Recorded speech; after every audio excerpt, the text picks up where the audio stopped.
bom dia a todos, tudo bem? Tudo jóia? Né? Começando mais uma aula de administração pública, primeira parte da aula, vou ainda dar uma continuidade à teoria que não acabou, do plano diretor de reforma do aparelho de Estado, e a segunda parte aí eu vou pedir para as minhas colocarem à disposição de vocês exercícios ainda. Na verdade eu já tinha colocado uma vez, mas eu acrescentei mais coisas, viu? O problema de não usar o exercício na aula é que toda vez eu vou acrescentando mais e mais, né? Então tem uma bateria de exercícios enormes aí, ESAF, FCC, para que nós possamos aí fazer e comentar. Mas a princípio eu vou aproveitar a minha carga horária aqui, que é bastante bastante adequada. Até brinco que na maioria dos cursos eu tenho quase metade da carga que eu tenho aqui, então eu posso aqui aprofundar e dar um curso, né, com bastante conteúdo, né, com bastante precisão. Então veja, na aula passada, na realidade, nós paramos em publicização, né? Eu falei para você de uma série de conceitos novos que o plano diretor de reforma do aparelho de Estado trouxe, né? Eu falei para você que foi o plano diretor de reforma do aparelho de Estado, este documento de 1995, para você que está começando agora, tem que baixar esse documento na internet, né? Que ele é fundamental, ele costuma ser a base das provas de concurso. Você vai ver muitas questões aqui que foram tiradas diretamente pelos examinadores do plano diretor de reforma para o Estado, e ele trouxe uma série de conceitos muito cobrados em concursos públicos, conceitos novos para a administração pública. Já não são tão novos porque isso é de 95, não é verdade? Né? Mas trouxe, por exemplo, o conceito de transparência, né? Que o Estado tem que ter mecanismos para que o cidadão possa fiscalizá-lo. Trouxe o conceito de accountability, ou prestação de contas, ou seja, o dever da administração pública e de seus agentes prestarem contas do orçamento, da produção de serviços, da produção de políticas públicas, da execução das atividades do Estado. Também trouxe o conceito importante de princípio da eficiência, aquele princípio da eficiência que hoje está no artigo 37 da Carta Magna, veio por influência do plano diretor de reforma do aparelho de Estado. Por aí você tem uma ideia da importância desse documento. Várias alterações da Carta Magna são decorrentes do impacto desse documento. Se der tempo, eu não posso prometer isso, mas se der tempo eu faço uma coletânea na Constituição só de impacto da reforma de artigos que foram alterados pela emenda constitucional 19/98. Se você tiver uma Constituição com todas elas bem discriminadas, você vai verificar a quantidade de alterações que vieram na Carta Magna. No artigo 37, no caput, a emenda 19, que é a emenda constitucional, que, né, legitimou o que estava no plano diretor, no plano da Carta Magna, introduziu o princípio da eficiência, e no artigo 41, só para que nós tenhamos aí, né, dois exemplos, introduziu a possibilidade de demissão do servidor público. Calma, não assusta, né? Porque, professor, comecei a prestar concurso, já está falando de demissão? Não, para você saber como é que cai na prova, né? Então, a possibilidade de demissão do servidor público no artigo 41, mediante avaliação de desempenho, que não existia isso, né? Avaliação de desempenho, por quê? Porque a avaliação de desempenho é característica da administração pública gerencial, onde o servidor sofre uma avaliação por metas e objetivos, né? Então eu vou falar um pouquinho disso ainda hoje, porque isso é muito importante. Também foi o plano diretor de reforma do aparelho de Estado que trouxe o princípio da efetividade para o chamado aparelho de Estado ou núcleo estratégico. Aparelho de Estado ou núcleo estratégico é a cúpula da administração pública. No caso, no âmbito do Poder Executivo, é a Presidência da República, que é um órgão, o órgão da presidência, e os 29 ministérios que compõem, né, o grupo de órgãos ministeriais subordinados diretamente à Presidência da República, né? Então ali está a alta administração pública, como é conhecida, né? São esses ministérios que coordenam, que elaboram, que planejam as chamadas políticas públicas, e eles que têm que ser efetivos, né? Efetividade, que eu falei na aula passada, que efetividade é a capacidade de formular, implementar e fiscalizar políticas públicas. Também comentei na aula passada importante conceito que é abordado nos concursos públicos, que é o conceito de governança, né? Eu falei, governança é a capacidade da administração pública de fazer tudo isto, né, com transparência, com prestação de contas e prestando serviço de qualidade. Na definição ao pé da letra que eu passei para vocês, né, que vem do plano diretor, é a capacidade do Estado de formular, implementar e fiscalizar políticas públicas e políticas públicas que sejam efetivas, né? Então todos esses conceitos anteriores que eu comentei estão dentro de governança. Comentei também sobre governabilidade, que vocês ainda verão em concursos públicos. Governabilidade é o aspecto político, é um termo na realidade muito antigo. A ESAF já explorou esse termo, né, esse tema várias vezes. Governabilidade é a legitimidade política que o Estado tem para governar, né? E um termo novo, que esse que sempre que cai em concurso público deixa muita gente perdida, é o termo publicização. E eu falei para você na aula passada que a publicização é uma delegação de serviços não exclusivos. Serviços não exclusivos são aqueles serviços que podem ser tanto prestados pelo Estado como pelo setor privado, na área de assistência social, na área de saúde, de educação, de cultura, de pesquisa, de meio ambiente, né, sem ferir o interesse público, preservando o interesse público. E aí eu abordei um tema muito querido, principalmente na ESAF, na FCC, que é o tema das OS e das OCIPs, né? Que as OS e OCIPs estão diretamente relacionadas à chamada publicização. O que é a OS e o que é a OCIP, né? É uma qualificação dada a uma entidade privada que, graças a esta qualificação, receberá recursos públicos para prestar serviços públicos sem finalidade lucrativa. Sem finalidade lucrativa, nas áreas de educação, de cultura, pesquisa, meio ambiente, assistência, saúde. E aí eu ditei bastante, detalhei aqui, está no caderno. Se você está começando hoje, pega o caderno com um colega, está muito detalhado. E aí eu falei, a organização social, ela tem um contrato administrativo com a administração pública, que é o chamado contrato de gestão. E este contrato é um contrato gerencial, né? Ele é um contrato que ele tem dois aspectos muito importantes, né? Ele tem um aspecto doutrinário do direito administrativo, ele é um contrato administrativo. Portanto, cabe todas as chamadas cláusulas exorbitantes que vocês estudam com mestre de direito administrativo, mestre Marchetti, né? E ele tem um aspecto que é o aspecto gerencial, porque ele traz objetivos e metas e indicadores de avaliação de desempenho que serão utilizados pela administração pública para verificar se aquela OS está prestando serviços dentro dos requisitos estabelecidos. E aí eu falei para você da OCIP, né? Falei para você da OCIP, Organização da Sociedade Civil de Interesse Público, e eu falei para a OCIP que lá o contrato administrativo ele tem um outro nome, e o examinador explora essa diferença. É o termo de parceria. Cuidado, não tem nada a ver com parceria público-privado. É outro mundo, é termo de parceria. Termo de parceria também ele tem esses dois aspectos. Ele é um contrato administrativo, portanto cabe às cláusulas exorbitantes. O poder público está aí numa posição de superioridade no contrato. E ele também traz objetivos e metas que deverão ser cumpridos pelo OCIP e também os indicadores de avaliação de desempenho, claros, bem claros no termo de parceria, que a OCIP já sabe que serão utilizados para avaliar se ela está prestando serviços públicos contratados com ela, né, mediante recursos públicos. Falei para você algumas coisas muito importantes sobre o OS e OCIP que os examinadores vêm explorando. Elas são entidades privadas. São entidades privadas, portanto, não há concurso público para trabalhar lá. A legislação para compras, aquisições, né, não é o 866/93, é uma legislação muito própria, ele permitiu, a lei abriu essa brecha, uma legislação muito própria, para a saúde ter uma legislação, para a educação outra, para a cultura, existem legislações muito específicas, estão sendo estruturadas, eu já andei pesquisando um pouco, a uniformidade disso é quase que inexistente, portanto, o tema ainda é muito nebuloso, por isso que eu não vejo sendo explorado em concursos públicos, né? É muito específico, agora eu vejo muito em concurso público, é entidade privada, portanto não integra a administração pública, ela também é conceituada como paraestatal, porque ela é uma entidade privada que colabora com a administração pública, né? Os serviços que elas prestam, tanto ao OS como ao CIP, não pode haver cobrança, não pode haver cobrança, né? E esses serviços que ela presta mediante delegação. Só que essa delegação, ela recebeu o nome de publicização por parte dos planejadores do Ministério da Administração e Reforma do Estado. É publicização.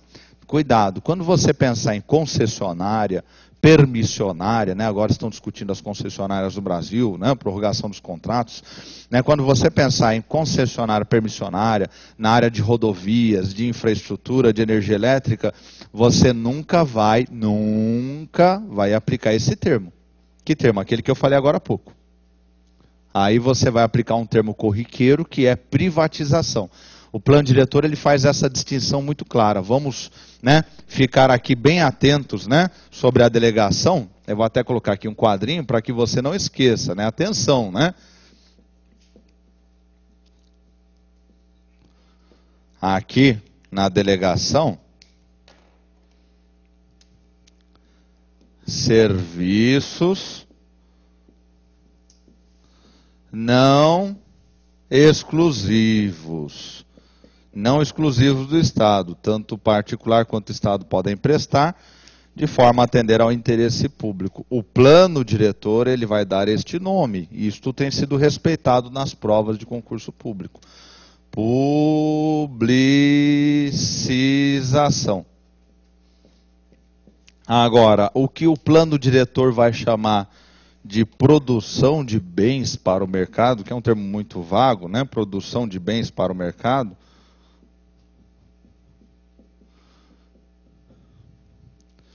produção de bens para o mercado.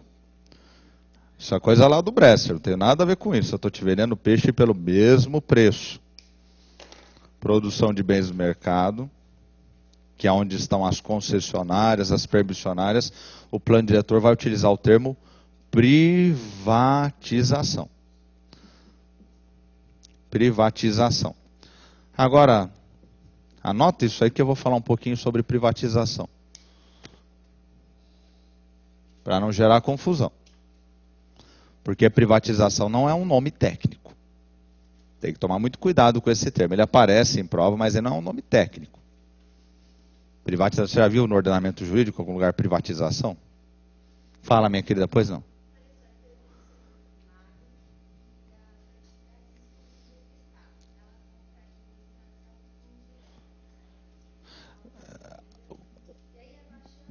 Não delega. Pode ficar tanto na administração. O colega está perguntando, né? A divisão do plano diretor vai dividir os serviços em exclusivos, para que o pessoal que está ali poder acompanhar a gente também, né? Que está aí pelo Brasil afora. O plano diretor vai dividir os serviços em serviços exclusivos, não exclusivos, produção para o mercado.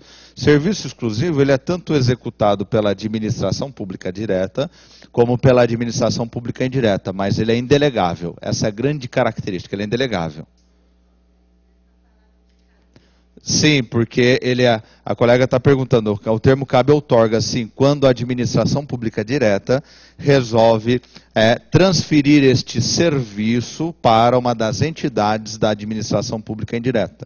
Então, por exemplo, a administração pública direta cria uma nova atividade de fiscalização na área de telecomunicações, ela planeja isso lá no Ministério das Comunicações e resolve transferir isso para a Anatel, que é uma autarquia, né? Isto é uma outorga e é feito mediante lei.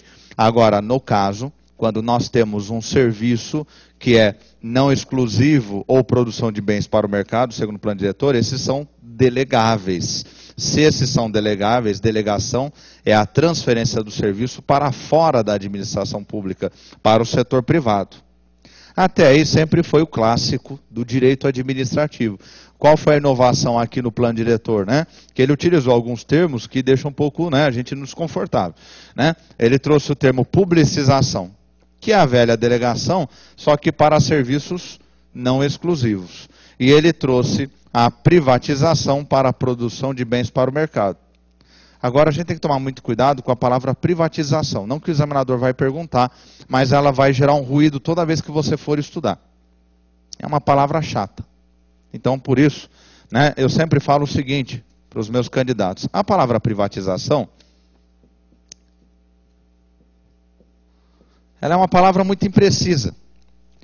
Porque a gente fala assim, né? A mídia falava isso, né? Olha, a Vale foi privatizada. As teles foram privatizadas, as rodovias foram privatizadas. Foi isso que você ouviu a vida toda? Eu também. Só que veja, a Vale do Rio Doce, a Companhia Siderúrgica Nacional, a Uzi Minas, a Embraer, né, a empresa que sempre foi orgulho de todos os joseenses, né? A Embraer é a empresa brasileira que, né, produz aviões militares civis de primeira qualidade. Elas vão voltar algum dia para a mão do Estado? Tem algum contrato dizendo isso? Não. Elas foram, no jargão popular, vendidas. Né? Na terminologia técnica, elas foram alienadas. Então elas não pertencem mais ao Estado. Ah, o Estado tem 30% das ações da Vale. Tá, ele é um dos sócios da Vale. Né? Mas a Vale não pode ser conceituada como uma empresa estatal. Para ser empresa estatal, ela deveria ser ou empresa pública ou sociedade de economia mista. E para ser empresa pública e sociedade de economia mista, ela deveria ter todos os requisitos para tal. Ainda que o Estado fosse dono de 100% das ações da Vale, isso não tornaria ela uma empresa estatal. Porque para ser uma empresa estatal, precisa haver uma lei ligando aquela empresa Vale até o Estado. Essa lei que se chama de vínculo jurídico. Né? Então você pode reparar que o mestre de Direito Administrativo, quando faz essa passagem, ele fala assim, olha, a autarquia foi criada por lei, e a empresa pública e a sociedade de economia mista teve a sua autorização de criação pela lei. Né? Porque, a bem da verdade, a empresa pública e a sociedade de economia mista são pessoas jurídicas de direito privado, e elas só passarão a existir de fato a partir do seu registro, no registro civil de pessoa jurídica. Por exemplo, aqui um exemplo que eu sempre gosto é do estado aqui de São Paulo, que a gente conhece, a Agência de Fomento do Estado de São Paulo. A Agência de Fomento do Estado de São Paulo, ela teve a sua autorização de criação no finado, e olha, põe finado nisso, hein? Governo Covas. Lembra do Covas? 3 reencarnações passadas, né? Então, o governador Covas pediu autorização para o Legislativo para criar a Agência de Fomento Paulista. E o Legislativo autorizou. O Covas passou dessa para uma melhor. O Geraldo Alckmin, o nosso governador, assumiu. Depois deixou o cargo, foi se candidatar à presidência, subiu o governador Serra. Depois o governador Serra se candidatou, foi governador do estado de São Paulo, foi prefeito, depois foi governador. O governador Geraldo Alckmin se candidatou novamente, voltou e somente no primeiro ano de mandato que ele resolveu criar. Então a autorização para a sua criação já existia desde o governo Covas, mas ela só surgiu de fato a partir do seu registro, no registro civil de pessoa jurídica. Popular cartório de pessoa jurídica. Então, somente aí que ela passou a existir. Então, quer dizer, por isso que se fala que a empresa pública, a sociedade de economia mista, tem a sua autorização de criação pela lei. Agora, a autarquia não. Ela é uma pessoa jurídica de direito público. A partir do momento que a lei foi aprovada, ela já existe. Agora, veja, o governo federal tem várias empresas privadas que ele é proprietário. Ele tem o controle acionário majoritário, algumas até imagino que absoluto, total. Mas isto não torna essas empresas públicas nem sociedade de economia mista. Por quê? Porque não existe esta lei autorizadora da sua criação. Não existe essa lei. Então veja, a Vale era, vou pegar o Banespa. O Banespa era uma sociedade de economia mista, era o 4º maior banco desse país. Banespa. Mas foi muito mal administrado por muitos presidentes do Banespa e por influência de alguns péssimos governadores na área financeira que nós tivemos. Então, o Estado decidiu que era conveniente, oportuno interesse público, privatizar o Banespa. Então, ele era uma sociedade de economia mista. Por quê? Porque teve uma lei que autorizou, uma lei, né, que passou pela Assembleia Legislativa do Estado de São Paulo, que autorizou a criação do Banespa. Podia ser vendido desse jeito para o setor privado? Primeiro, o governador teve que pedir autorização da Assembleia Legislativa do Estado de São Paulo para poder vender o Banespa, ou seja, tinha que extinguir aquela relação jurídica. Então ele mandou o pedido para a Assembleia, o que a Assembleia fez com aquela lei autorizadora? Revogou ela. É como se fosse um cabo de aço segurando o Banespa na administração pública, aquele vínculo, né? Imagina uma grande linha. A hora que o governador mandou o pedido para a Assembleia Legislativa, o que ela fez? Ela extinguiu esse vínculo, soltou o cabo de aço.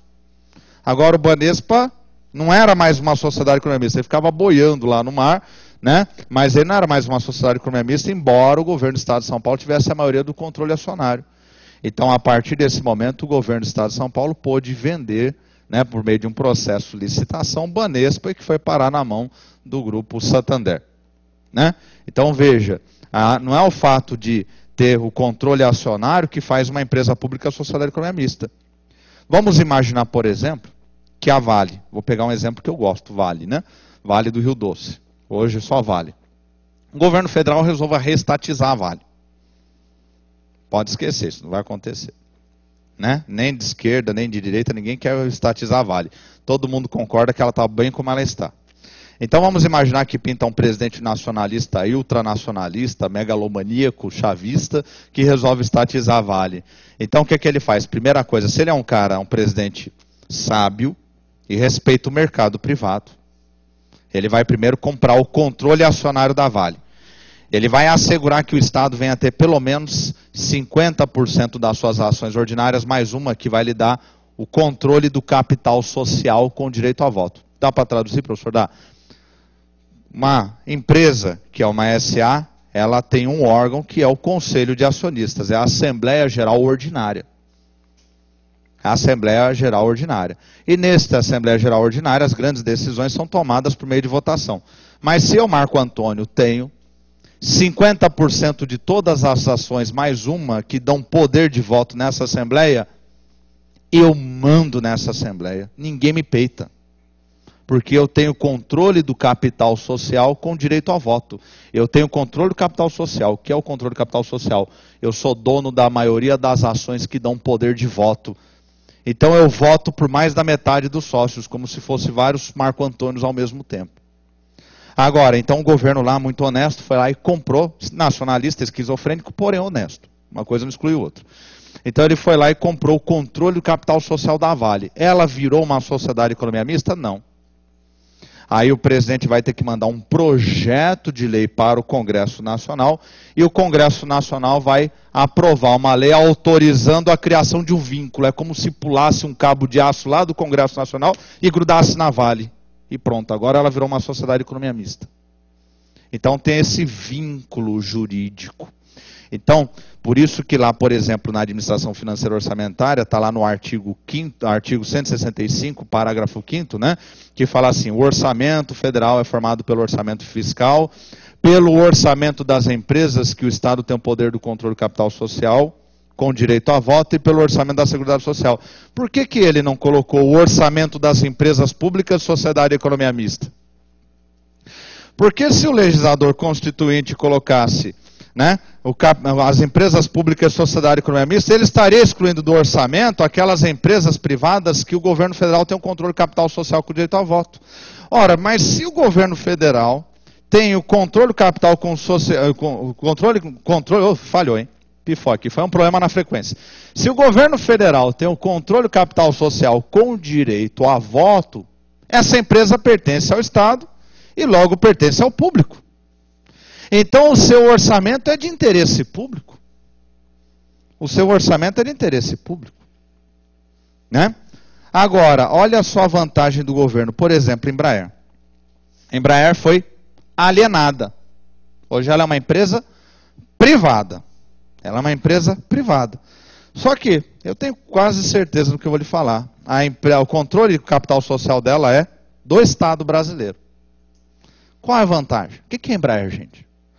A Embraer é uma empresa de aviões de guerra que fabrica aviões civis para poder pagar as contas. Você já reparou que a maioria dos seus presidentes foram brigadeiros da aeronáutica? A Embraer é isso. Foi uma ideia muito inteligente da aeronáutica de criar uma empresa de aviões de guerra com capital financiado pelo setor privado. Então, mantendo ela como uma empresa privada, por exemplo, não há concurso público. Então, a Embraer pode contratar e mandar embora a hora que ela bem entende. Então, ela opera como se fosse uma empresa privada, ela opera com eficiência privada. E é isso que ajuda a Embraer a ser uma das empresas mais competitivas no ramo de aviação do mundo. Por quê? Você que trabalha no setor privado vai entender o que eu vou te falar. Porque no setor privado a gente produz na base do chicote. Entendeu? Não dá para se acomodar, porque se você acomodou, você perde emprego semana que vem. Te contratam um outro jovem com metade do seu salário para fazer o que você faz. Então o Estado percebeu que para ele era muito vantajoso manter muitas empresas como empresas privadas. E ele mantém. É o caso da Embraer. É o caso da ATEC, que criou, por exemplo, o Civan, que está criando o Cisfron para o Exército Brasileiro. Olha que sacada inteligente. Agora, retomando aí o liame do pensamento. Então, privatização pode ser alienação. Então, na década de 90 eu vi muito isso. A privatização das empresas. Os Minas foi alienada. O Estado vendeu. CSN foi alienado. O Estado vendeu. Toma, some com isso, é teu. Vale foi alienada. As empresas energéticas, algumas foram alienadas. Agora, outras, juntamente com os serviços de telefonia, juntamente com as rodovias, foram o quê? Delegadas. O caso clássico é as rodovias. Então, no caso das rodovias, esse é o grande exemplo. Vou até marcar aqui, rodovias. E aí falou isso, você já pensou, professor, concessionárias. Isso mesmo. As concessionárias. Concessionária no ramo de energia elétrica, concessionária no ramo de telefonia. Toda vez que você vir a palavra concessionária, porque essa que você vai ouvir falar toda hora na mídia, mas também se você vir permissionária, opa, é uma delegação. Agora, é uma delegação, professor? Quem que é o dono da rodovia? O Estado. O Estado. O Estado não vendeu a rodovia. Você acha que o pessoal é tão retardado assim? Vai vender a rodovia? Vai passar por onde? Por cima da mãe? Claro que não, né? Então o Estado não vendeu a rodovia Dutra, o Estado não vendeu a rodovia dos Bandeirantes. O Estado, o que ele fez? Ele delegou. Ele abriu uma licitação, a CCR ganhou, ele assinou um contrato administrativo com a CCR, um contrato de concessão. Por meio desse contrato, ela tem um prazo para prestar esse serviço na rodovia, em seu nome e risco. Então pode reparar que você entra na rodovia, está lá a administração da CCR. Em seu nome, a administração da Ecovias, a administração da Autoban.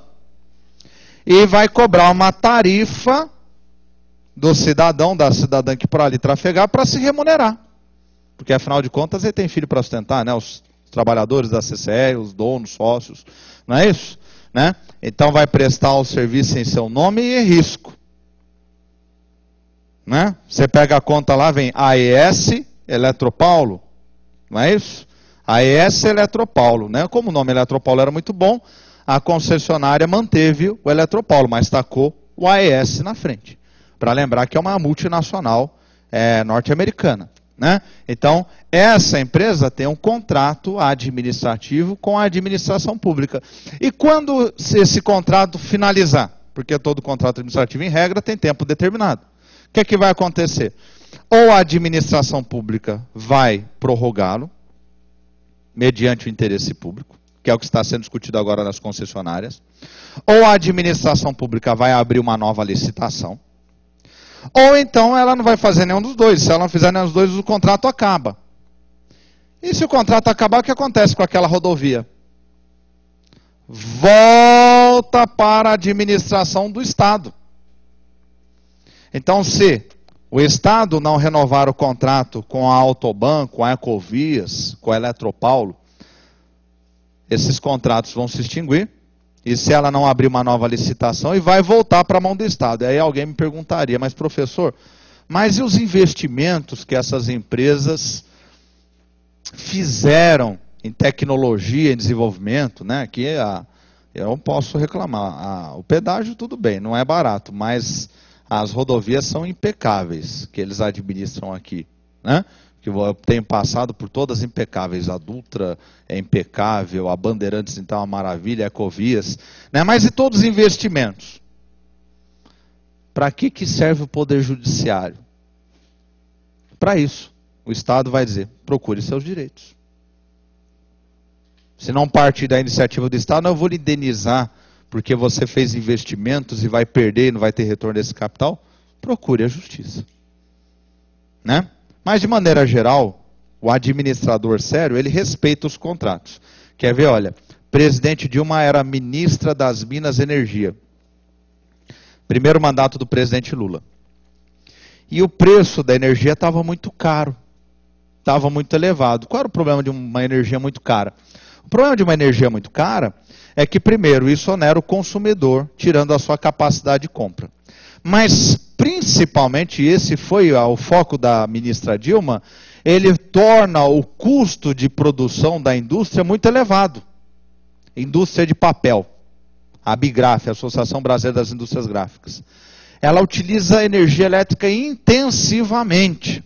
Intensivamente. Durante o período da privatização do setor elétrico, né, muita gente aplaudiu, realmente foi muito bom. Só que teve gente que se sentiu prejudicada. Quem? Todo o setor de indústria gráfica desse país. Tem uma revista que eles publicam, da Abigraf, eu lembro de artigos da Abigraf dizendo, empresário dizendo, meu setor acabou de ser inviabilizado. Por quê? Porque a concessionária é uma empresa privada. Então, naturalmente, ela quer remunerar o seu investimento, ela tem sócios, e ela precisa ter lucratividade. É legítimo. Ela foi chamada para aquele empreendimento, né, com direito assegurado à sua lucratividade. É muito legítimo. Né? Só que nessas tarifas nós tivemos um apagão, as empresas recorreram ao governo federal, para que elas não tivessem um prejuízo, ele aumentou a tarifa. E aí o industrial disse isso em artigos, e também vi isso na mídia. O meu setor acabou de ser inviabilizado. Traduzindo, ele não conseguia mais ter lucro. Ora, se não consegue ter lucro, você vai ter prejuízo. Vai entrar no vermelho. E para que eu vou continuar industrial se eu vou ficar sempre no vermelho? Então a presidente Dilma, que era a ministra das Minas e Energia, ela deu o seguinte depoimento. Eu vi isso na época no Luiz Nassif, né? Ele trabalhava na Rede Cultura.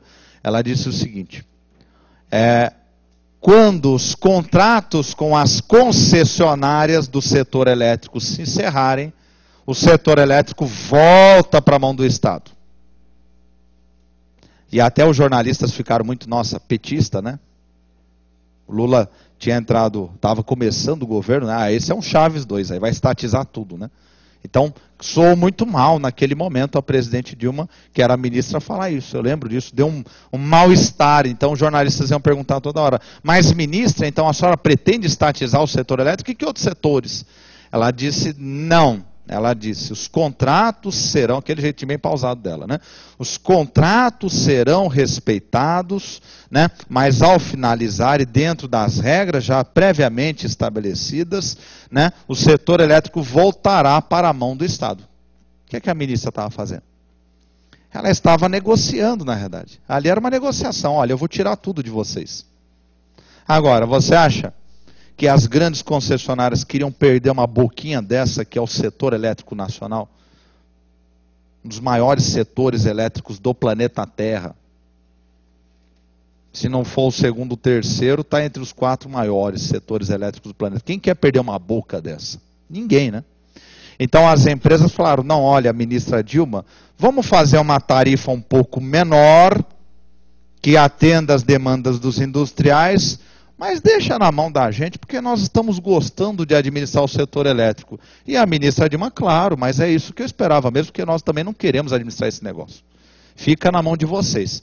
Então, aí são alguns comentários para você entender, né, como é que funciona um processo, né, de concessão. Né? Então, veja, o termo privatização, quando ele aparece, né, ele aparece em 2 sentidos. Ou é a alienação, que é a venda, foi alienado, né? Então foi privatizado, ou delegação, é o caso da delegação. Agora, se na sua prova aparecer publicização, é uma delegação, só que é uma delegação de serviços não exclusivos. Então, a partir do plano diretor de reforma do aparelho de Estado, nós temos que tomar cuidado com essa sutileza, porque o examinador, quando resolve fazer uma questão difícil, fica jogando em cima dessas picuinhas. Tá certo? Isso aí não é a média da prova, né? Isso é exceção. Mas é aquela exceção que é um ponto importante no seu concurso público. Tudo bem? Alguma dúvida ficou a partir disso aí? Então tá ok. Então agora eu posso avançar. Por favor, tem uma pergunta aqui. Não, a outorga é feita por lei. A outorga, lembre-se sempre, a outorga e a delegação, a diferença delas. Tanto a outorga como a delegação são descentralizações de serviço. Só que a outorga, ela ocorre no interior da administração. Continua na administração, sai da administração pública direta para a indireta. Isso é feito por meio de lei. Essa é a outorga. E a delegação é para fora da administração pública. Né? Já vi concurso que perguntou isso. Né? Ah, o que é a outorga? É uma descentralização de serviços no interior da administração pública. Porque eu estou na indireta, fui para a indireta, mas é tudo administração pública. Tudo bem? Tem que tomar cuidado com isso. E são conceitos que eu percebo que o pessoal tem uma certa dificuldade. Por quê? Porque é mais conceito em cima de conceito, conceito em cima de conceito. Mas é bem tranquilo. Se for no interior da administração, outorga. Se for para fora da administração, delegação. Se é para a produção, para o mercado, é privatização.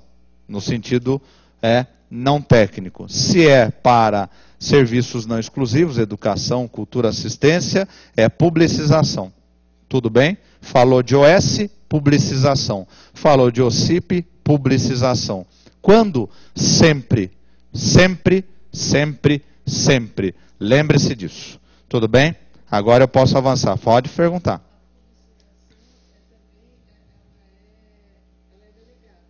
Ela é delegada. Ela é delegada. Isso mesmo, isso mesmo. Produção para bens para o mercado. Porque o plano diretor divide isso, né? Então, quando você pensar nos hospitais que eram públicos, mas que hoje são administrados pelo setor privado, é o que é mais comum você encontrar no seu estado, no seu município, né? É falar, a OS é publicização. Né? Aqui em São Paulo, alguns exemplos aí, Luci Montoro, Santa Casa de Misericórdia, São Camilo. As AMAs todas são publicizadas. São todas publicizadas. Né? Então tem vários grandes hospitais aqui que são todos hoje administrados pelo setor privado. Né? Tá certo? Como é administrado pelo setor privado, não tem concurso público para trabalhar lá. É isso que é chamado de, né, novo empreendedorismo público. Novo empreendedorismo público. O que é o novo empreendedorismo público? É o setor privado prestando o serviço público, que foi delegado a ele, com eficiência privada. Essa é a ideia. E se você, por exemplo, entrar no site luiscarlosbresserpereira.org.br, você vai encontrar arquivos PDF. E no arquivo PDF, se é que não andaram mexendo, mas acho que está lá ainda, porque sempre que eu olho, todo ano está lá. Né? Tem um arquivo que ele está dizendo claramente as vantagens que a publicização trouxe para a administração pública. Redução de custos, aumento da eficiência. Veja que na última eleição para o município de São Paulo, o ex-governador José Serra apresentou a organização social Luci Montoro como modelo de sucesso. E que eu creio que é exatamente isso mesmo, modelo de sucesso. Né? Quem não gosta, né? Luiz Carlos Bresser Pereira, luiscarlosbresserpereira.org.br. Né? Então, é realmente um modelo de sucesso. Quem não está muito à vontade com isso são os empregados públicos que, por acaso, estejam trabalhando naquela OS. No caso do Luci Montoro, não, porque o Estado construiu o hospital e já delegou, então não tinha empregado público. Então, quem passar a administrar aquele hospital vai contratar todo mundo em regime já privado. CLT, direitinho, carteira registrada, tudo bonitinho, como funcionam as regras, tem regras próprias para a área da saúde, né? Então, para a área de saúde, obedecendo todas as regras do setor privado. Tudo bem? Vamos adiante. Agora veja, o plano diretor ele vai definir, vai pegar o Estado e vai dividir o Estado em 4 partes. E você tem que saber essas partes. Você vai guardar, porque você vai ver nas questões isso aparecer. Vai dividir o Estado, por hora você só presta atenção. Depois eu vou ditar. Ele vai dividir o Estado em aparelho de Estado ou núcleo estratégico. Que esse é muito fácil guardar, porque o nome dele chama-se Plano Diretor de Reforma do Aparelho de Estado. Que eu acho que é meio inadequado, porque a reforma vai muito além do aparelho de Estado. Então, o primeiro setor ele vai chamar de aparelho de Estado. Não anota. Presta atenção. Ele vai chamar de aparelho de Estado ou núcleo estratégico. O que é o aparelho de Estado ou núcleo estratégico? É a alta administração pública, presidência e ministérios. Onde são formuladas as políticas públicas. Aí abaixo, ele vai chamar de atividades exclusivas. Atividades exclusivas são órgãos e entidades que prestam serviços exclusivos. Aí, Polícia Federal, Secretaria do Tesouro Nacional, Secretaria do Orçamento Federal, Secretaria da Receita Federal, as agências reguladoras da administração pública indireta, as agências reguladoras, o Banco Central, o INSS, né? Então são atividades, e não dá exemplo, eu estou te dando os exemplos para você visualizar bem, as atividades exclusivas. Aí abaixo, ele vai chamar de atividades não exclusivas. Está percebendo? Aquelas que vão ser publicizadas. Atividades não exclusivas. Vou de novo. Saúde, educação, assistência, cultura, pesquisa, meio ambiente. Você vai guardar de tanto ouvir isso. Né? E abaixo, a quarta área, ele vai colocar produção de bens para o mercado, que é onde estão atuando principalmente as empresas públicas e a sociedade de economia mista. Mas, professor, por que eles dividiram o Estado em 4 grandes setores? Eu vou colocar aqui no quadro um diagrama meu. Agora, no plano diretor, eu vou te falar em que página você vai encontrar, né, a grade que ele montou e que eu vou montar no seu caderno também, mas eu vou montar depois disso. Né? É a página 48 do plano diretor. Vai lá na página 48, você vai ver lá que tem uma grade lá enorme. Dá uma olhadinha.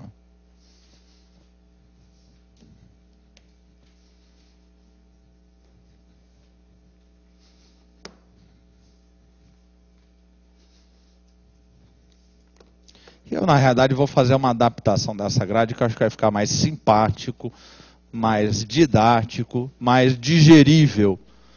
Não é? Porque eu não posso fazer aqui numa teleaula o que eu faço numa aula somente presencial. Eu quero que você que está aí, né, no norte, no sul do Brasil, centro-oeste, tenha essas informações no seu caderno, assim como todos aqui terão. Achou a grade? Quem está aí com o plano diretor? Não achou a grade? A grade na página? Com licença. Com licença. Será que eu estou... Meu Lexotan está aqui. Cadê? Não, aqui eu já achei. Já tem as definições na página 41. Obrigado, minha querida, que eu peguei emprestado aqui da colega. Aqui a página 48, olha aqui, né? Minha amiga aqui, assessora de telecomunicações, por favor, né? Acho que eu tenho que ir até aí para aparecer esse tipo de coisa, mais ou menos. Olha aqui, ó, página 48. Tá vendo esse diagrama aqui? Ah, é? Eu saí do foco? Assim aparece a testinha brilhando aqui, né? Então, né? Mas enfim, né? A maquiagem precisa ser retocada. Ó, na página 48, aqui. Não? Não, tudo bem. Só para ter referência.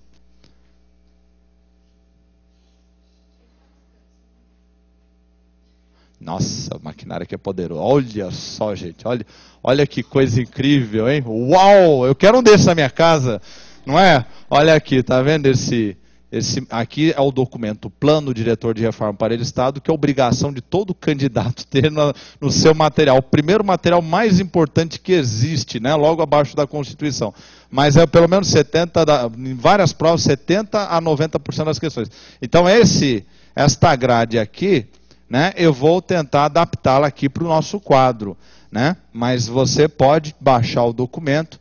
Veja que ele dividiu em 4 setores, não precisa mais, obrigado. Ele dividiu em 4 setores essa grade: aparelho de Estado ou núcleo estratégico, atividades exclusivas, atividades não exclusivas e produção para o mercado. Por quê, professor? Porque ele vai dar características diferentes para a reforma em cada um. E o examinador, já brincando naquelas 10 questões, eu quero que o examinador falou assim: eu vou fazer uma questão que é para arrebentar. Até a pessoa quer falar o quê? Que é para arrebentar, né? Só porque eu sou boca suja, é para arrebentar. Então ele foi lá, pegou a gradezinha e tacou na prova e realmente, né? Como diria o soldado da FEB, a cobra fumou, né? Na prova. Então, olha só, né? Então o que ele vai fazer? Ele vai dividir o Estado em 4 setores: aparelho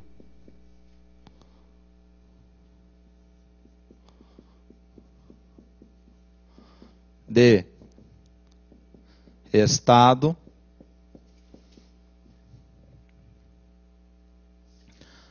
atividades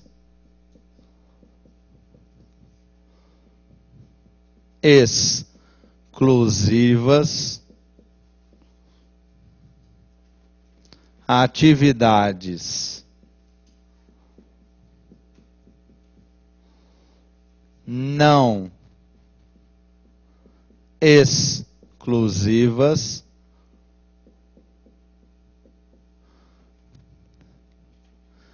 e produção de bens para o mercado. Vou colocar aqui produção de bens, porque o espaço aqui é bastante limitado, né? Por conta de foco mesmo, né? Então veja, são 4 setores. Eu não gosto do termo setor, não é adequado. São 4 áreas do Estado muito bem separadas. Esse aparelho de Estado já caiu no INSSP, já caiu no ESAF como núcleo estratégico, também FCC, né? Aparelho de Estado ou núcleo estratégico, é o que é o cérebro do Estado, né? Né? Então ele é o cérebro do Estado aqui, que são tomadas as decisões. Lá está o quê? Presidência, está os ministérios. Ao ler o plano diretor, você vai ficar espantado que lá também ele coloca legislativo, judiciário e Ministério Público. Porque depende deles para poder formular. Fala, minha querida, pois não? Tá.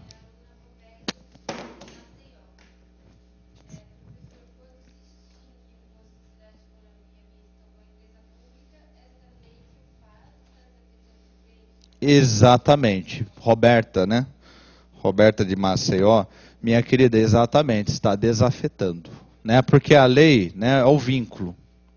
Perdão, eu te cortei. Ah, sim, né? Então veja, né? Estava vinculado, estava afetado, exatamente, tornando dominical. Né, estava afetado, estava vinculado, era o vínculo, né, porque é uma pessoa jurídica, ela não tem relação de subordinação. Não existe uma pessoa jurídica subordinada a outra pessoa jurídica, como não existe uma pessoa física subordinada a outra pessoa. Professor, mas eu trabalho, meu chefe manda em mim. Não, teu chefe manda em você não. Cuidado. A função do teu chefe manda na sua função.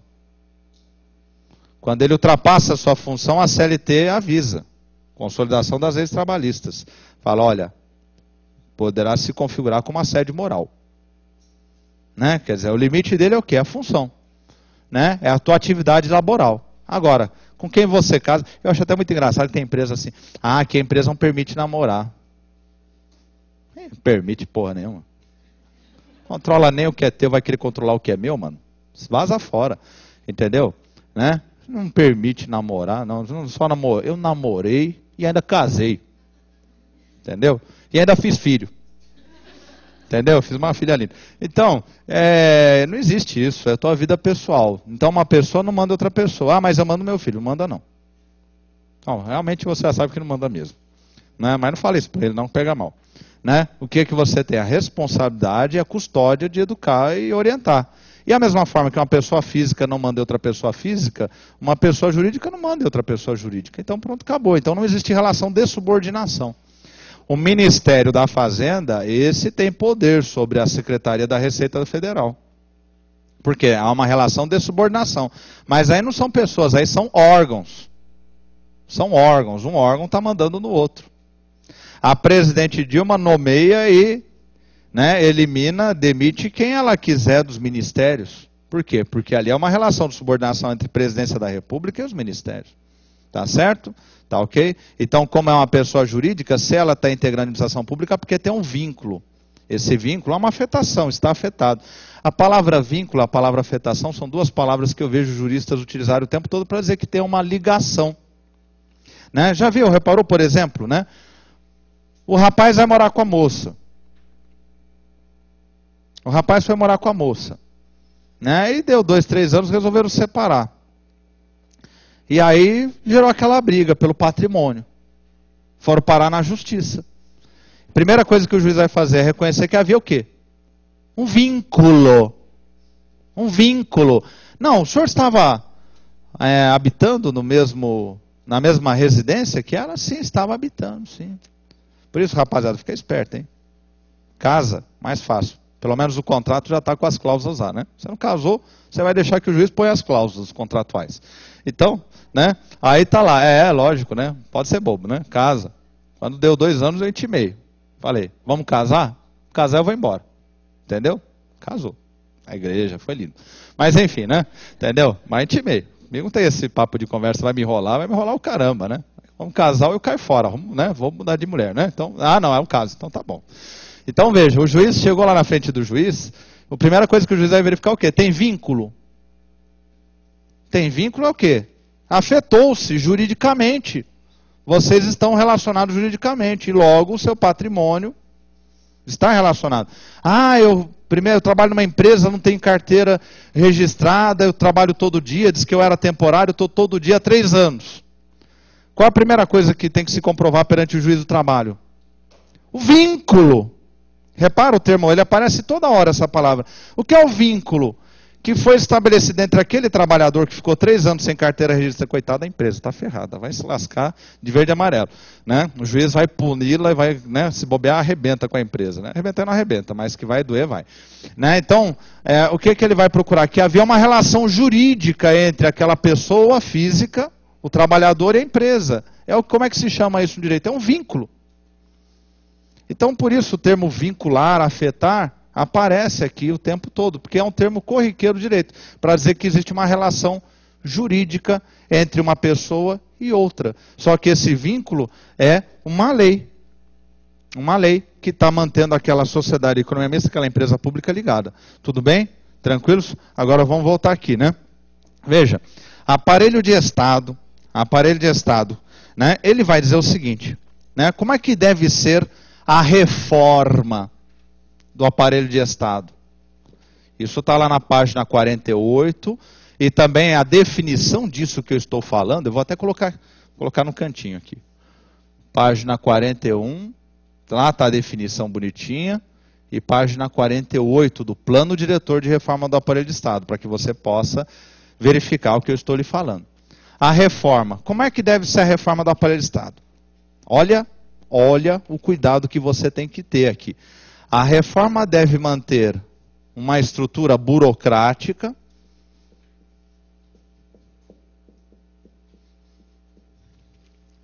e somar a essa estrutura burocrática, combinar a esta estrutura burocrática, uma cultura gerencial. Uma cultura gerencial. Agora, e nas atividades exclusivas, professor? Como é que deve ser a reforma? Eu vou até usar uma setinha com cor diferente aqui. Para esses 3 aqui. Aqui, a reforma deve ser gerencial.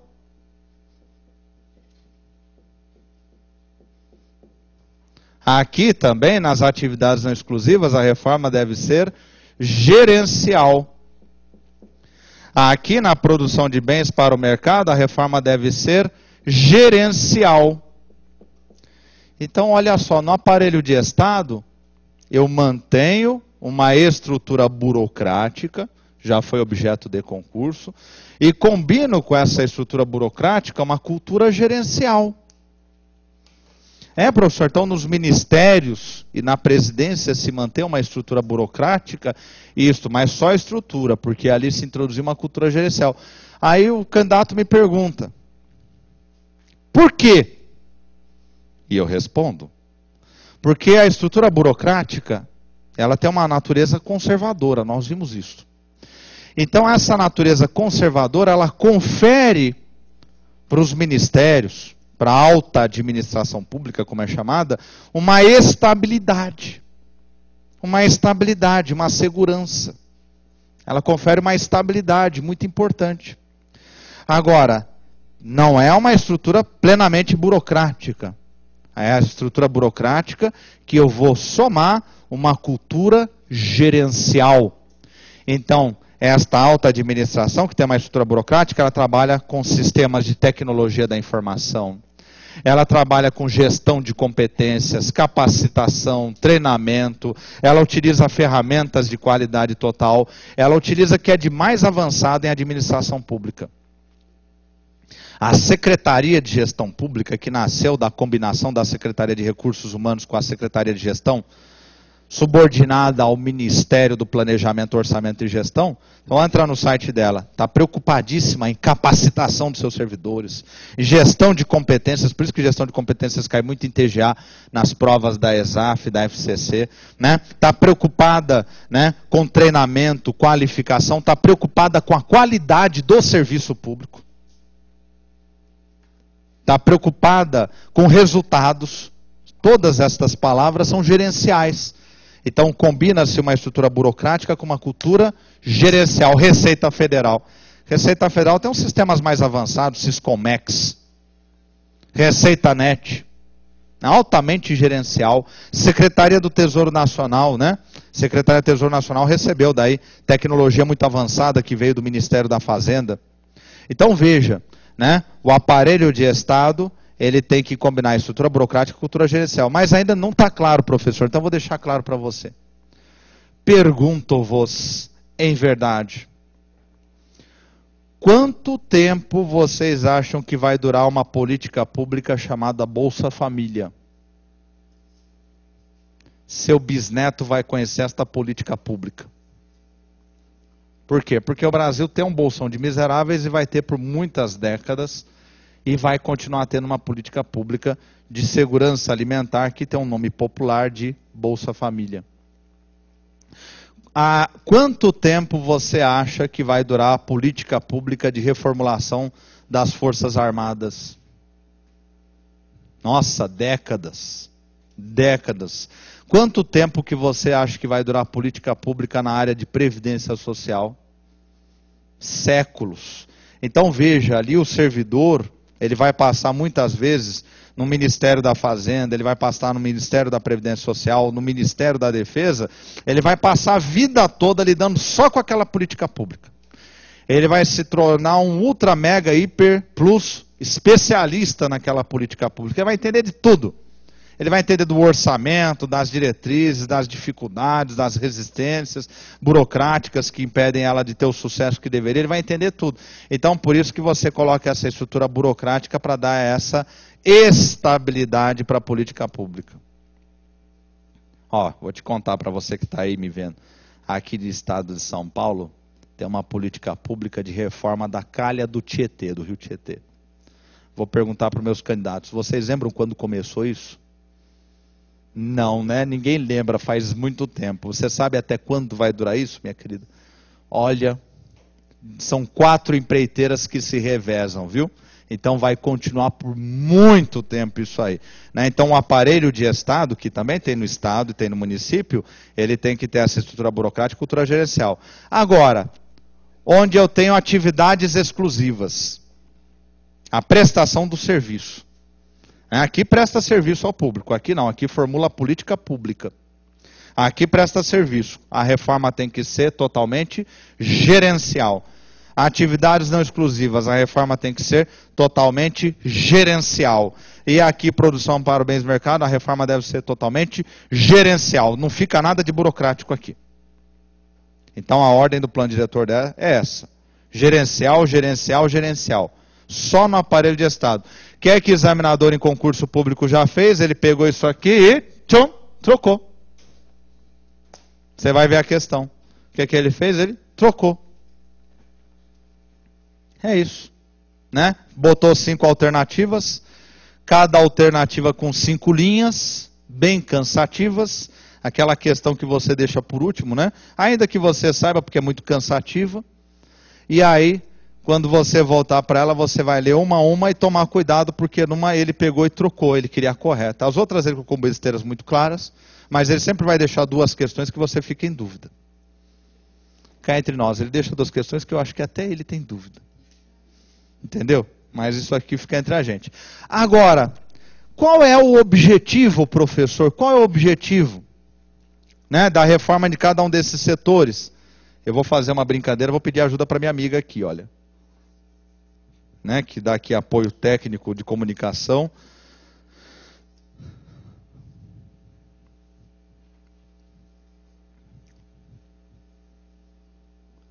Olha que beleza. Não o desenho está horrível. O plano diretor. Qual é o objetivo?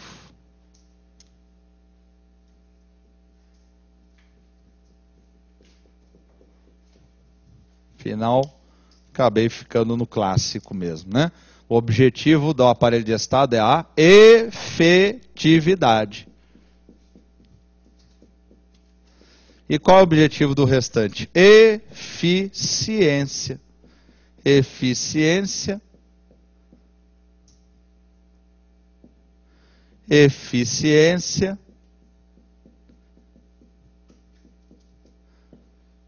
Eficiência.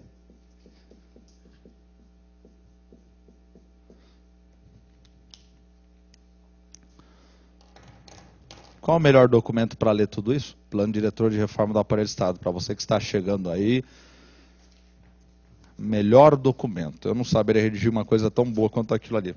Ficaria no mínimo um plágio. Ele é muito didático.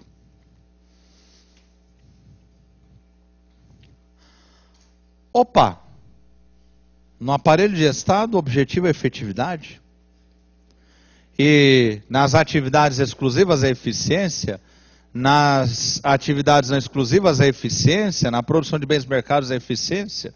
O princípio da eficiência está diante de seus olhos. Mas por que essa diferenciação, professor?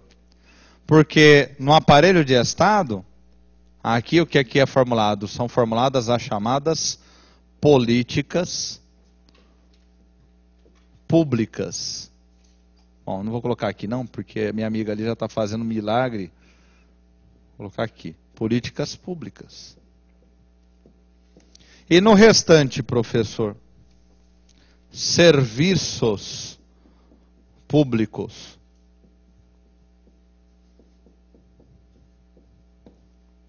Serviços públicos. O aparelho de Estado, o papel dele não é prestar serviço diretamente ao cidadão. O papel dele é formular a política pública. As agências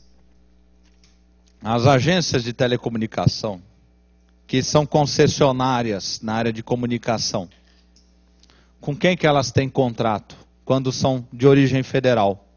Com o Ministério das Comunicações. Quem que faz o planejamento das políticas públicas na área de comunicação? O Ministério das Comunicações. É o Ministério das Comunicações que definiu qual deveria ser o padrão de comunicação, por exemplo, na área de televisão. Vocês lembram dessa conversa? Se deveria ser o padrão japonês, padrão europeu, padrão americano. Houve toda uma discussão, no final venceu o padrão japonês, que era, né, era um ministro, como é que era? Hélio Costa, era isso? Hélio Costa, que era um homem fino, ele foi jornalista da Globo em Washington durante anos. Hélio Costa, né, era um homem muito refinado. Eu lembro muito desse jornalista aí. Olha só, né, memória dos anos 80 aí, né? Que era ministro. Então, foi ali que foi formulada a política pública do padrão de comunicação que seria adotado no sistema brasileiro. Foi ali que foi discutido, junto com o Ministério, né, Desenvolvimento, Indústria e Comércio, a questão da produção da fibra óptica. Então lá são formuladas as políticas públicas nos ministérios. Então, lá como é que deve ser o efeito disso? Deve ser efetivo, efetividade. Efetividade. Então o Ministério não vai prestar serviço para o cidadão. Agora, atividade exclusiva, não exclusiva e produção de bens para o mercado, esses vão prestar serviços. E aí o serviço público tem que ser eficiente. Agora presta atenção na dica então, né? Eu acho que eu já dei essa dica, eu vou dar novamente essa dica aqui, eu acho que é muito importante. Não importa o que o examinador falar sobre eficiência, eficácia e efetividade na sua prova, mas se ele falou aparelho de estado, núcleo estratégico, é efetividade. Lembra disso? Se ele falou aparelho de estado, núcleo estratégico, é efetividade.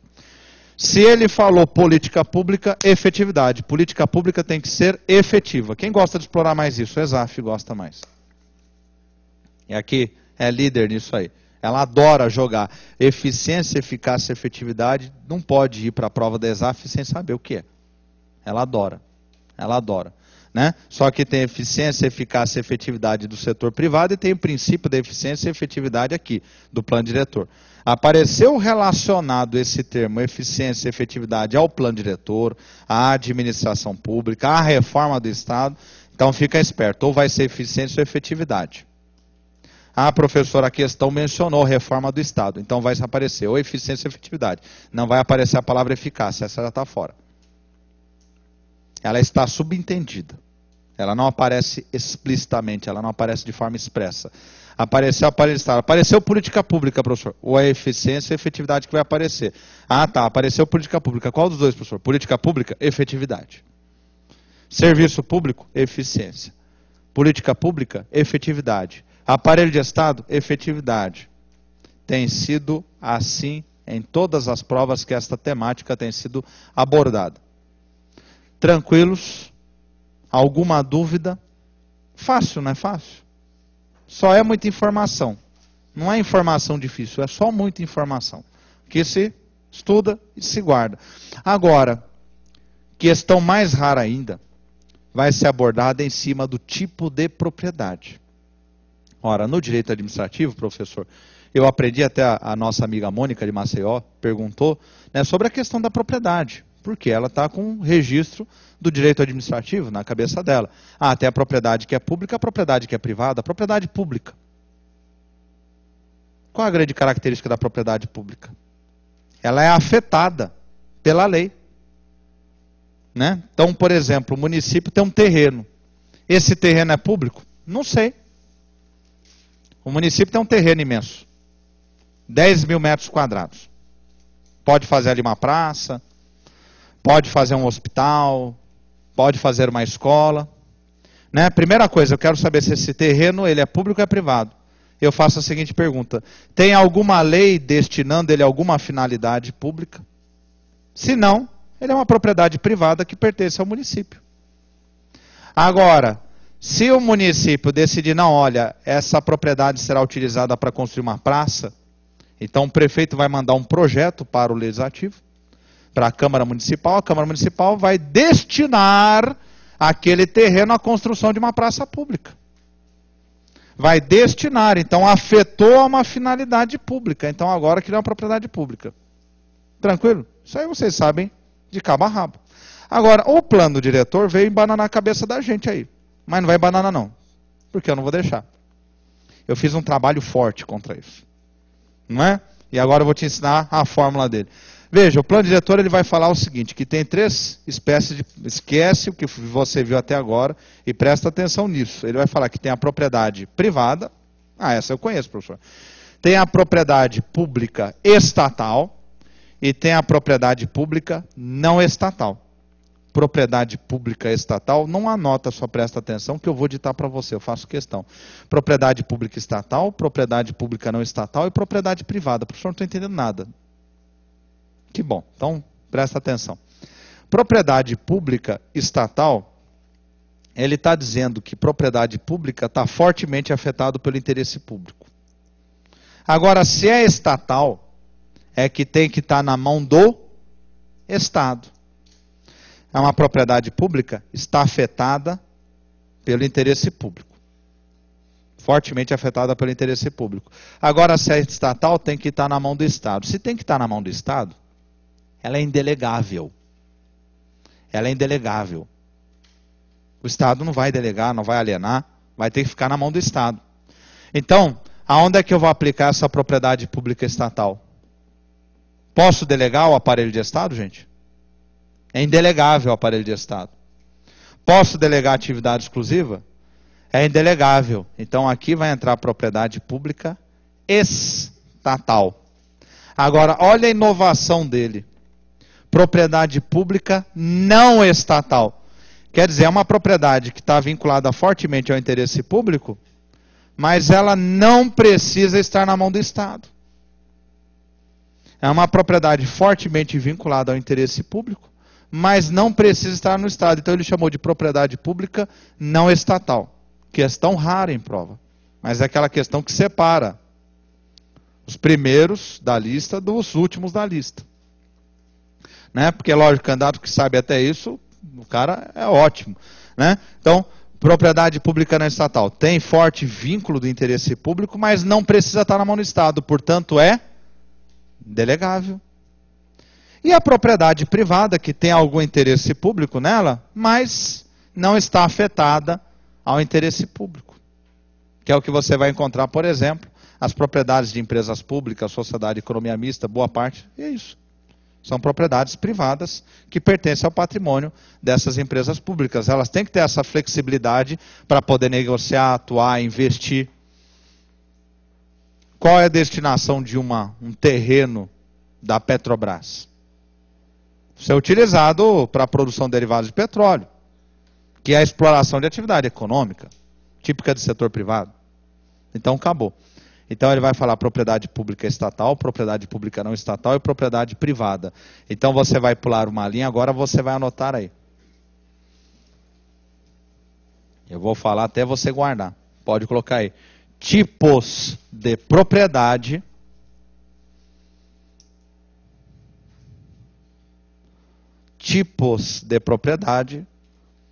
segundo o plano diretor. Segundo o plano diretor, onde é que eu vou achar isso? Na própria página 48. Entre a 41 e 48 você vai ver a descrição disso. Mas eu te explico porque ali realmente fica bem esquisita a explicação dele. Tipos de propriedade. Na outra linha, por uma linha, primeiro, propriedade pública estatal. Propriedade pública estatal. Grifa uma vez propriedade pública, que você já conhece, é afetada pelo interesse público, mas grifa duas vezes estatal.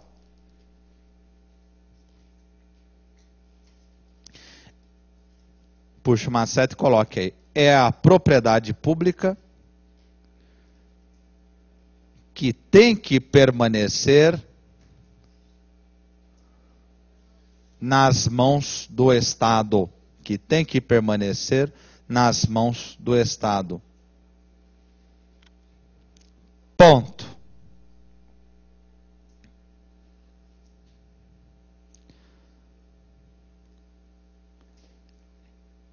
Está vinculada, vontade, minha querida, né? Está vinculada ao aparelho de Estado,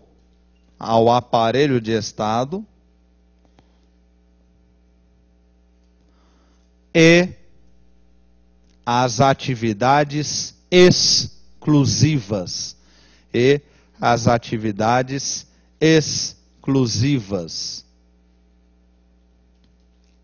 Ponto. Pule uma linha, por favor. 2. Propriedade pública não estatal. Propriedade pública não estatal. Propriedade pública não estatal. Grifa a propriedade pública e o não estatal você grifa duas vezes.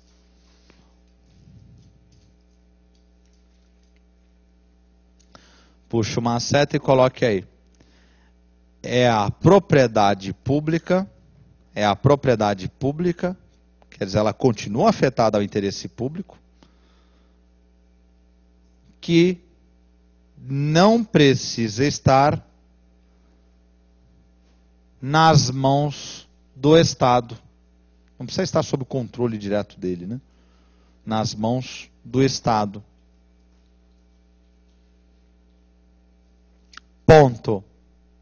E aí você coloca aí, porque você já viu que é publicização, coloca aí. São estas que têm sido delegadas na publicização. Na publicização. O Hospital Luci Montoro foi construído pelo Estado de São Paulo. Quem que é o dono do hospital? O Estado de São Paulo. Quem que vai administrar? Uma organização social que é privada. Veja, continua sendo uma propriedade pública, só que ela está sendo administrada por uma entidade privada. O Hospital Ibi Boi-Mirim foi construído por quem? Pela Prefeitura de São Paulo. Quem administra? Uma OS ligada à Fundação Einstein. Né? Então é aí que nós temos a propriedade pública não estatal. Essa é a inovação dele. Né? E terceiro é a propriedade privada. Terceiro é a propriedade privada.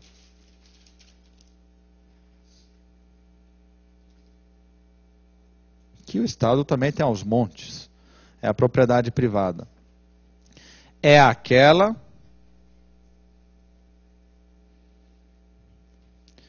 que apresenta características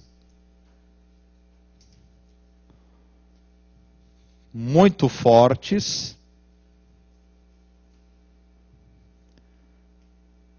típicas do mercado privado. Típicas do mercado privado.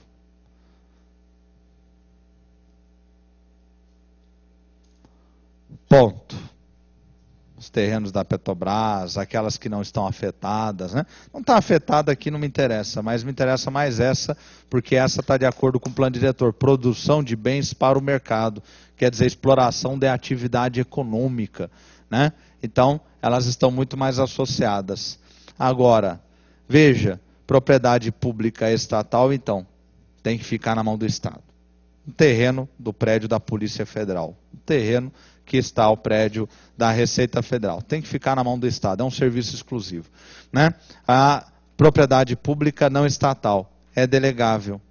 O Estado não está alienando, está delegando. A entidade privada vai administrar, mas ela continua sendo do Estado, continua tendo afetação pelo interesse público. E a propriedade privada é a típica propriedade privada, que é utilizada muito por empresa pública, sociedade e economia mista, na produção de bens para o mercado. Por exemplo, os prédios do Banco do Brasil, que estão espalhados por todo o território nacional. Aí. Então estão aí os tipos de propriedade. Questão rara, o que ela vai fazer? Muitas vezes tentar confundir uma propriedade com a outra, falar que propriedade pública não estatal serve para serviço exclusivo, serve para aparelho de Estado, essas besteirinhas. Essas besteirinhas. Vai pegar quem? O candidato que nunca abriu plano diretor, o candidato que nunca viu isso na vida. E não brinca, é a grande maioria dos candidatos. Estudam direito tributário, estudam todas as matérias, mas às vezes dá uma negligenciada em administração pública. Tudo bem? Tranquilos? Né? Até porque essa matéria, às vezes eu percebo que não está tão bem consolidada ainda no mercado. Não é como o direito administrativo, que tem uma tradição fortíssima, direito constitucional tem uma tradição fortíssima. Né? Você pega 3, 4 professores, grandes mestres, você vê que as aulas têm os pontos muito parecidos, né? Porque está muito bem consolidado. A administração pública, às vezes, ela deixa um pouco aberto a coisa por conta, né? Ela está se formando a cultura dela e está se consolidando. Eu já tenho visto muito material próximo, parecido, já bem feito. Mas você pode ver que até as indicações são pouquíssimas de literatura, né? Então está aí. Tudo bem? Alguma dúvida? Alguma dúvida? Posso avançar mais um pouquinho? Agora a parte mais fácil, mais difícil já foi. Né? Então agora você vai pular 2 linhas e coloque aí orientações. Orientações. Essas orientações estão lá no finalzinho do plano diretor. Orientações, tem várias. Mas aí eu coletei umas 7, 8 que eu já vi em provas que são clássicas e vão cair sempre. Orientações, que são aquelas que realmente fazem a diferença. Né? Vamos ver uma série de 4 orientações logo de cara, que elas começam sempre assim, sempre que é possível. Então, pula uma linha primeiro e anota aí. Sempre que for possível,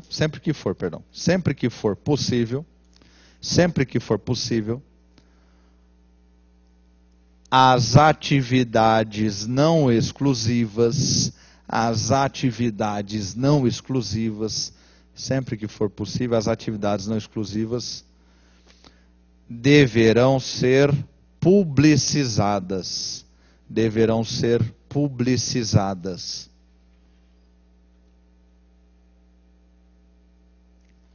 Na outra linha, 2.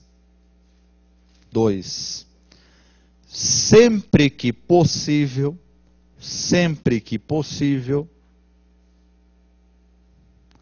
a produção de bens para o mercado,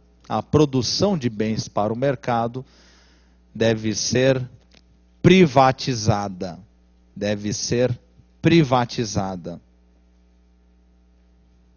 Alienada ou delegada, não importa, ele fala privatizada. Agora acompanha o raciocínio meu aqui, olha, né? Na verdade é o raciocínio dele.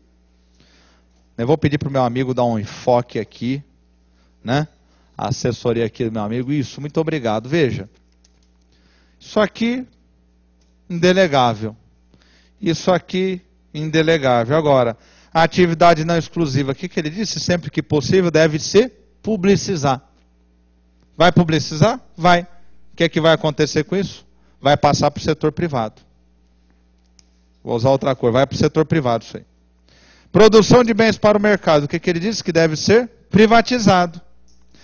Agora eu pergunto, o que aconteceu? Publicizou isso, privatizou isso, o que aconteceu com o tamanho do Estado, gente? Diminuiu, encolheu, né? Diminuiu, encolheu. Agora lembra lá no início do plano diretor que eu falei que o senhor Luiz Carlos Bresser tinha um dos objetivos, era diminuir o tamanho do Estado para que ele coubesse no orçamento?